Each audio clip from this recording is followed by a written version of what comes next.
Құбыжықтар қазақша сөйлейді. Қазақ тіліне аударылған «Монстрлар университеті» атты мультфильм көрерменге жол тартты.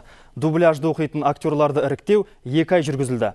Әр кейіпкерге бөлек-бөлек дауыс таңдалып алынды. Соның арқасында ана тілімізде жарық көргендей сапалы шыққан.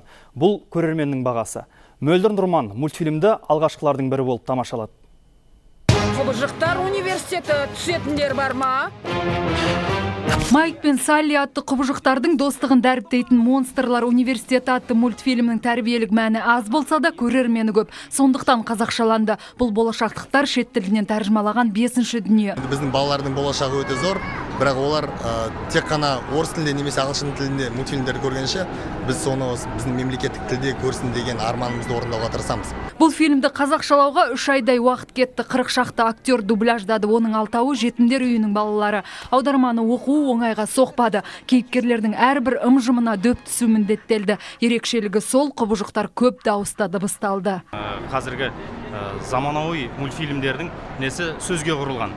Аударма жасағанның өзінде әрбір сөздің мағынасын ашып, сол жағынан талап өте күшті болды.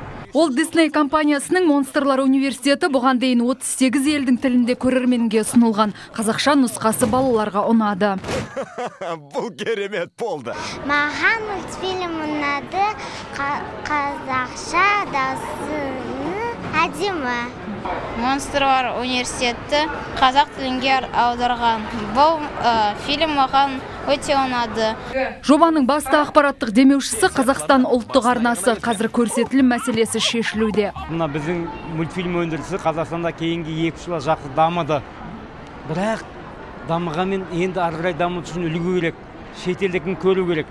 Біздің ұрпақ қазақша көру керек қой. Сондықтан бұларды қазақ тілінде көрсету арқылы біздің мультфильмдер осыған қарап мультфильм жасаушылар үйрену керек, көру керек.